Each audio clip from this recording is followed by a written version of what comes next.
Assalamualaikum warahmatullahi wabarakatuh. Kita jumpa lagi dengan saya dalam hal ini untuk pembahasan bagaimana membuat sebuah rekening. Sekarang ini transaksi yang dilakukan oleh seorang pribadi ataupun sebagai orang pengusaha, dia tidak lepas yang namanya berhubungan dengan lembaga perbankan. Makanya dia membutuhkan rekening atau beberapa rekening sekaligus untuk usahanya, sehingga mempermudah kepada para pelanggannya atau kepada para kliennya dan sebagainya ataupun rekan bisnisnya untuk bisa melakukan yang namanya transaksi setoran tunai, tarik tunai maupun yang namanya transfer antar bank ya. Sekarang ini dipermudah untuk membuat sebuah rekening ya.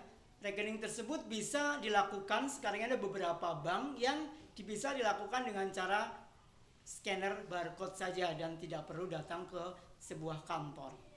Namun akan saya jelaskan bagaimana syarat-syarat dan cara membuat sebuah rekening ya.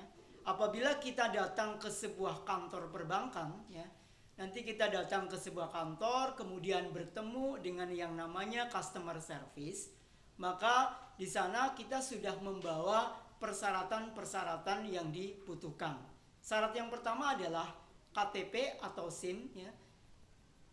Nanti akan difotokopi sebagai arsip untuk pembuatan rekeningnya.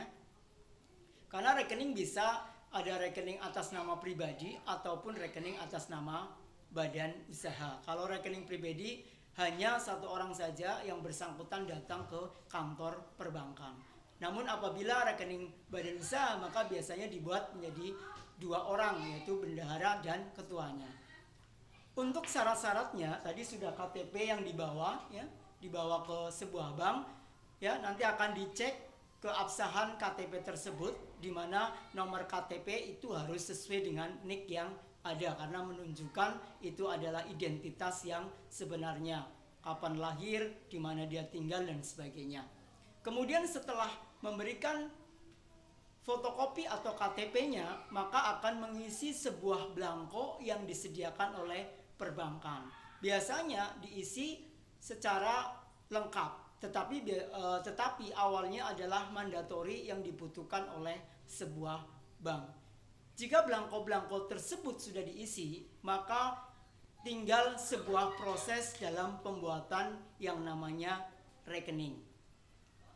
Customer service pasti akan melihat dan mengecek keaslian dari sebuah KTP dengan dia menggunakan sebuah aplikasi untuk mengecek bahwa KTP tersebut adalah sesuai dengan yang diharapkan.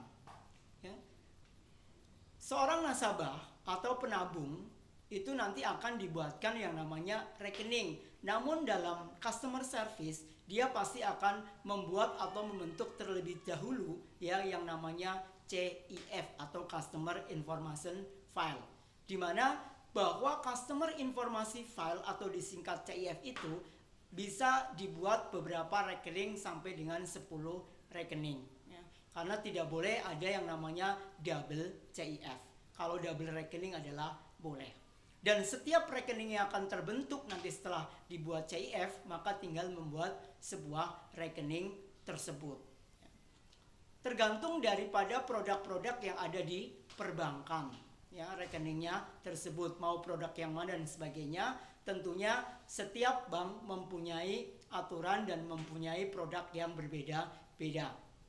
Kemudian ada yang namanya setoran awal. Setoran awal adalah setoran yang digunakan untuk membuat awal daripada pembukaan rekening. Biasanya setoran awal ada minimalnya, di mana dia itu adalah saldo yang mengendap yang tidak bisa diambil, atau saldo kecuali bisa diambil kalau tutup rekening.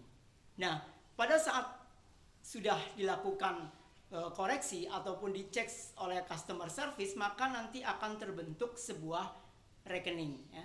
Biasanya rekening itu ada beberapa hal yang ada. Nomor rekening pasti tidak akan pernah sama antara satu nasabah dengan nasabah yang lain ya.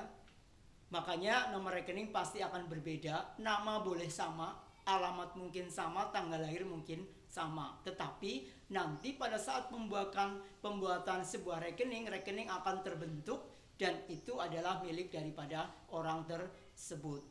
Setelah terbentuk rekening, maka seorang nasabah atau penabung nanti akan diberikan sebuah buku atau dia juga di pemberitahuan bahwa akan menggunakan ATM atau tidak.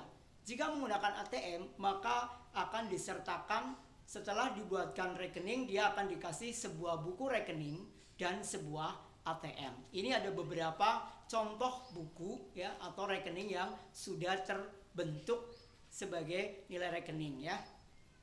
Nah, kalau rekening tersebut sudah dibentuk, maka setelah jadi, maka rekening tersebut sudah dapat digunakan untuk transaksi.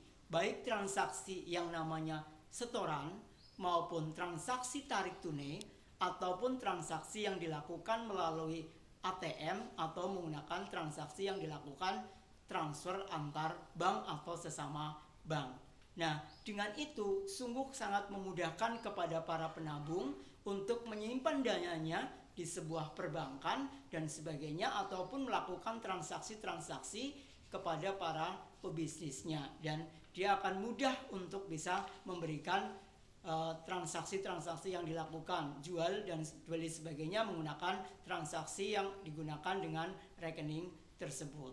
Demikian penjelasan dari saya untuk pembuatan rekening, sebuah rekening di sebuah bank ya.